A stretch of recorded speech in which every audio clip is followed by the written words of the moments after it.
Olá, eu sou o professor Rodrigo Dalia, da disciplina de Anatomia Humana. Neste vídeo, daremos início às revisões de aula prática dos sistemas viscerais. Para começar, vamos pelo sistema circulatório. Bons estudos!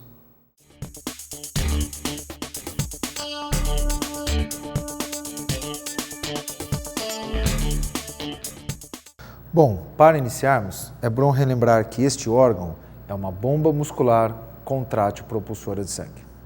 Em posição anatômica, podemos perceber que este órgão tem o formato de um cone truncado, na qual este cone, na cavidade torácica, na região do mediastino médio, o ápice sempre volta-se para inferior, anterior e desvia para o lado esquerdo. A base está sempre voltada em sentido oposto, superior, posterior, direita. A partir desta posição anatômica, podemos perceber que este órgão possui lados ou faces. Essa que vocês podem enxergar aqui é a face externo-costal ou anterior. A hora que eu viro ele para a posição posterior, podemos observar a face posterior ou diafragmática. Voltando na posição anatômica, além dessas duas faces, nós temos as faces laterais, que também são conhecidos como faces pulmonares. Agora, vou revestir ele pelo seu saco fibroso. Então, nós temos um saco fibroso que reveste e protege ele, e esse primeiro saco é conhecido como pericárdio fibroso. A partir do momento que eu faço a abertura deste pericárdio fibroso, internamente a este pericárdio fibroso, nós temos o pericárdio seroso. Esse pericárdio seroso é separado em duas lâminas. A primeira lâmina do pericárdio seroso é a lâmina que adere no pericárdio fibroso, chamado de lâmina parietal do pericárdio seroso. A segunda lâmina, ela adere na víscera, no músculo cardíaco, lâmina visceral do pericárdio seroso, ou também conhecido como epicárdio. Trocando de peça, podemos visualizar nesta peça de um corte frontal coronal as camadas do coração. Externamente, nós temos a camada que nós acabamos de ver do pericárdio fibroso. Após a camada do pericárdio fibroso, a camada do epicárdio. Internamente, a maior camada de todas, miocárdio. E internamente, visualizamos uma membrana, que é o endocárdio. Cano de peça. Podemos observar nesta peça em posição anatômica, na face externo-costal, as 4 câmaras cardíacas, os 2 átrios, que são as câmaras superiores, e os 2 ventrículos, que são as câmaras inferiores.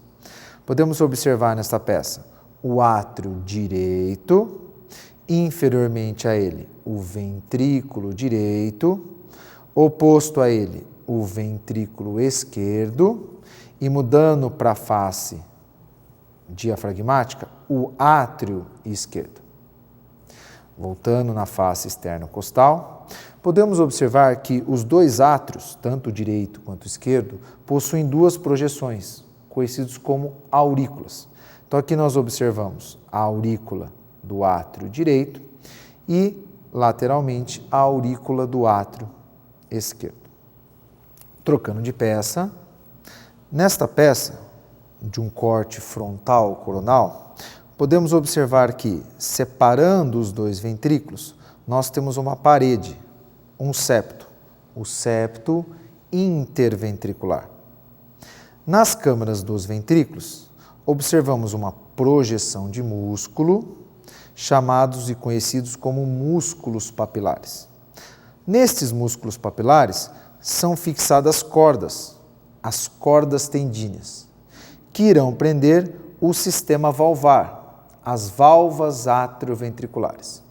Deste lado, observamos a válvula atrioventricular esquerda, ou válvula bicúspide, ou válvula mitral.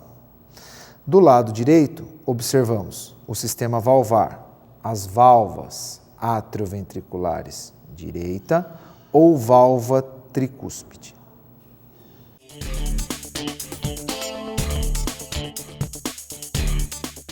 Dando continuidade, veremos agora os chamados vasos da base do coração. Para começar, vamos pelos vasos que enviam sangue para o átrio direito. Primeiramente, veia cava superior e inferior, a veia cava inferior. Agora eu vou mostrar os ramos que derivam do ventrículo direito, que é o tronco pulmonar, que na região da base se ramifica em duas grandes artérias. Artéria pulmonar direita, artéria pulmonar esquerda. Inferior às artérias pulmonares, observamos as veias pulmonares.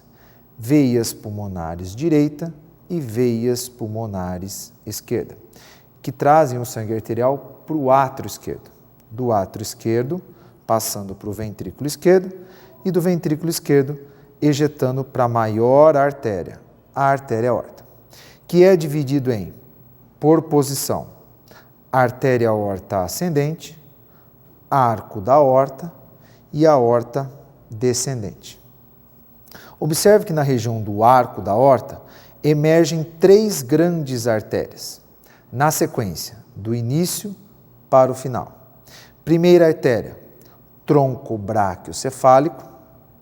Segunda artéria, artéria carótida comum esquerda. E terceira artéria, artéria subclávia esquerda. Ainda a partir do tronco braquiocefálico, observamos que esse tronco braquiocefálico se ramifica em duas grandes artérias. A primeira artéria em sentido superior e de menor calibre, a artéria carótida comum direita. Lateralmente a ela, em maior calibre, em sentido lateral, a artéria subclávia direita. Dando continuidade, veremos agora os vasos que irrigam o próprio órgão, que é o sistema coronariano. Observamos aqui, saindo, emergindo da sua artéria aorta, nós temos o primeiro ramo, que é a artéria coronária esquerda. Observamos também aqui o segundo ramo da artéria aorta, que é a artéria coronária direita.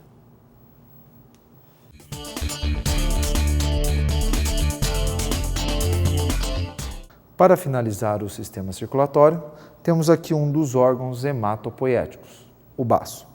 Observamos inicialmente uma das faces do baço, que é a face diafragmática.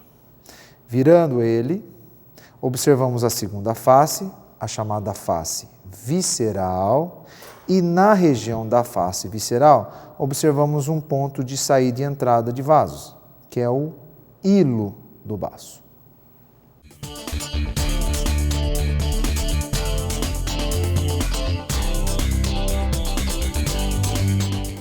Dando continuidade pelo sistema circulatório, iremos ver agora os principais vasos das regiões do pescoço, membros superiores, pelve e membros inferiores.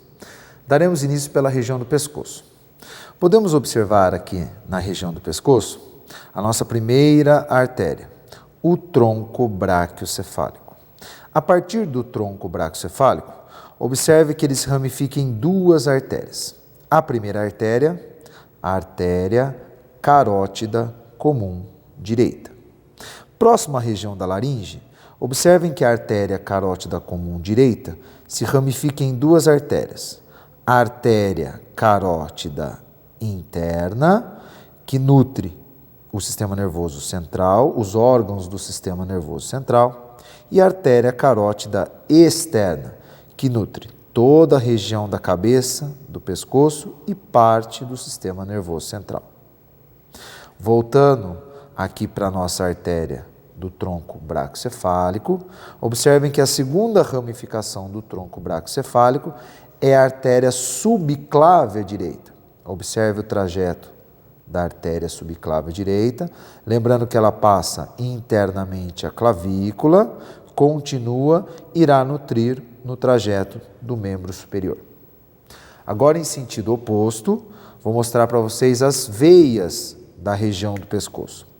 Inicialmente, observamos próximo à veia subclávia próxima artéria subclávia, a veia subclávia direita.